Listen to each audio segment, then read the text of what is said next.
Welcome back. This is video 2 of 4 in Module 2, the Clearinghouse. Prior to 2020, the commercial driving industry operated on an honor-based system that was easily bypassed. A driver could commit a severe DOT violation, leave their employer, and simply omit that history on their next application. This loophole allowed drivers in prohibited status to move between carriers undetected.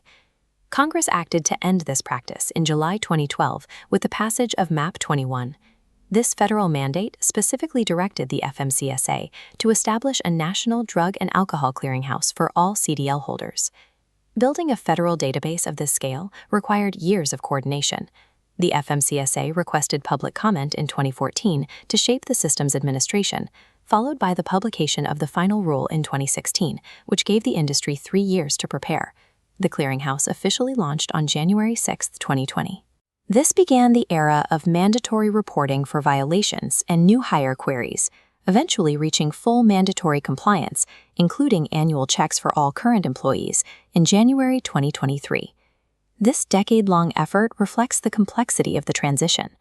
The Clearinghouse transformed commercial driving from a system dependent on self-disclosure into one governed by a centralized federal enforcement mechanism. A common question among drivers is why this database applies specifically to CDL holders.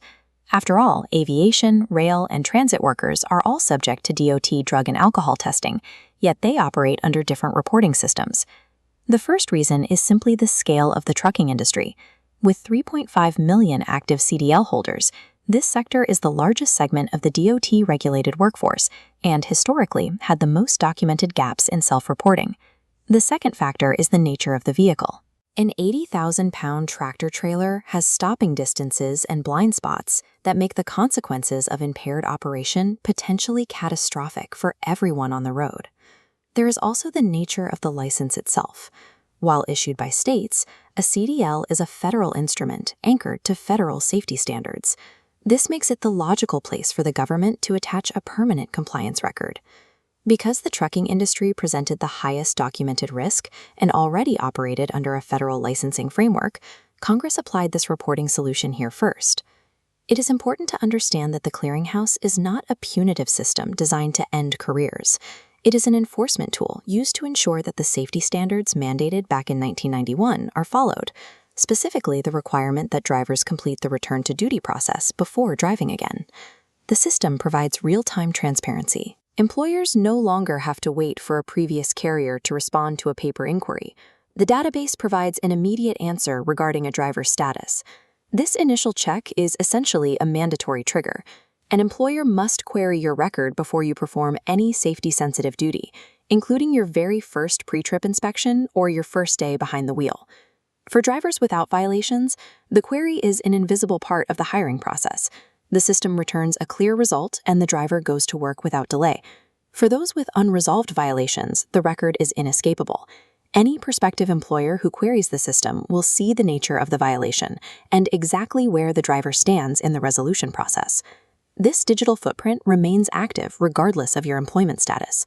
Even during periods when you aren't working for an FMCSA-regulated employer, the record stays attached to your CDL. While skill and experience remain the foundation of a career, a driver's eligibility to use those skills is now tied to the transparency of this federal record. Past violations are no longer hidden by omission. They are a visible part of a driver's professional identity. This level of transparency means you must take personal responsibility for your record. You cannot rely on an employer or a CTPA to ensure the data is accurate. That responsibility rests with you.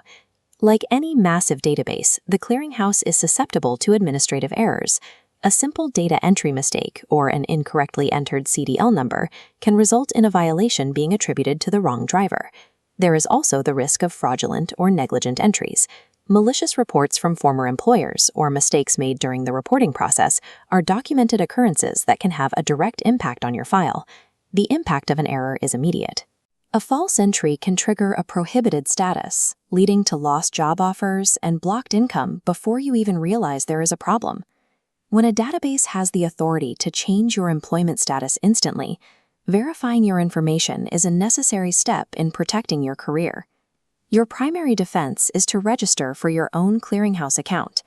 Checking your record regularly is free, private, and requires no involvement from your employer. If you discover an error, you have the right to use the formal dispute process. However, you cannot address a fraudulent or incorrect entry if you are unaware it exists. Monitoring your record allows you to catch and correct mistakes before a prospective employer runs a query, ensuring your future opportunities are not limited by someone else's error. In Video 3, we cover what happens when a violation enters your record, prohibited status in full detail, what it means for your CDL, CDL downgrading, and the Clearinghouse connection to your CDL renewal. Take what you learned here into the next video. We will see you there.